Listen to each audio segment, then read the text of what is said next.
Europe 1, 7h25, Thomas Soto.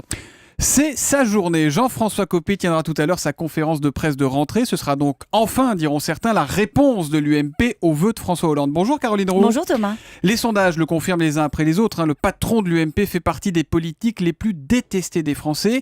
Mais sa résolution numéro 1 pour 2014, c'est de reconquérir les cœurs et ça commence dès ce matin. Thomas, est-ce que vous vous souvenez de la dernière fois que vous avez entendu Jean-François Copé à la télé ou à la radio ? Non. C'est une question piège. C'était le 18 décembre dernier sur le plateau de TF1. C'est-à-dire qu'après avoir sursaturé l'espace médiatique pendant des années, JFC, comme l'appellent ses amis, se fait désormais rare. Sa stratégie de reconquête de son image passe donc par la discrétion et la distance. Sur la forme, il tente la mue. Alors je ne sais pas si vous avez remarqué sa voix plus atone, plus calme.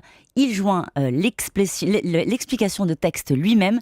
J'ai beaucoup appris en 2013, c'était l'année de l'apaisement. Alors il y a un homme qui peut tout lui dire, qui le conseille. Son coach en quelque sorte, c'est Jean-Pierre Raffarin.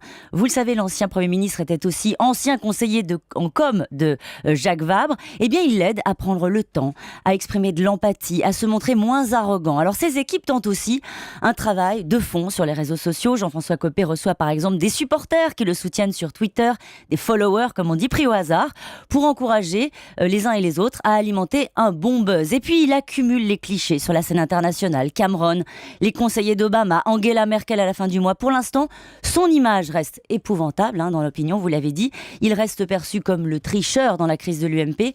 Mais comme il le dit lui-même, je la sens bien cette année 2014. Il la sent bien, mais elle part pas très bien. Où était la droite et le patron de l'UMP pour répondre aux vœux de François Hollande ? On a entendu le silence là pour le coup. Ça, c'est l'effet vacances, comme on le concède avec franchise à l'UMP. La droite, qui a souvent accusé le président de la République de se la couler douce, n'a pas mobilisé les snipers le 1er janvier au matin. La réalité, c'est que le chef de l'État a un peu coupé l'herbe sous le pied d'une opposition qui ne peut qu'applaudir un discours pro-entreprise sur la baisse des charges. Alors aujourd'hui, Jean-François Copé va sortir le canon scié pour dénoncer les échecs du président sur l'emploi et les hausses d'impôts avec un angle d'attaque vu de l'UMP. Le socialisme génère de la pauvreté. Le problème, Caroline, c'est qu'on en revient toujours à l'idée que si la gauche est rejetée, la droite, elle, ne séduit pas, n'attire pas davantage les Français, visiblement. Alors, vous savez, l'UMP se retrouve un peu dans l'état du PS en 2008. Lors des dernières municipales, les socialistes étaient exsangues, mais ça ne les a pas empêchés de faire basculer 42 villes de plus de 30 000 habitants.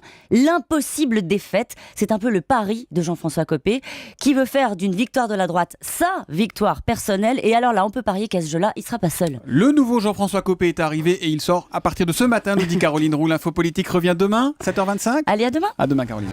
Europe 1.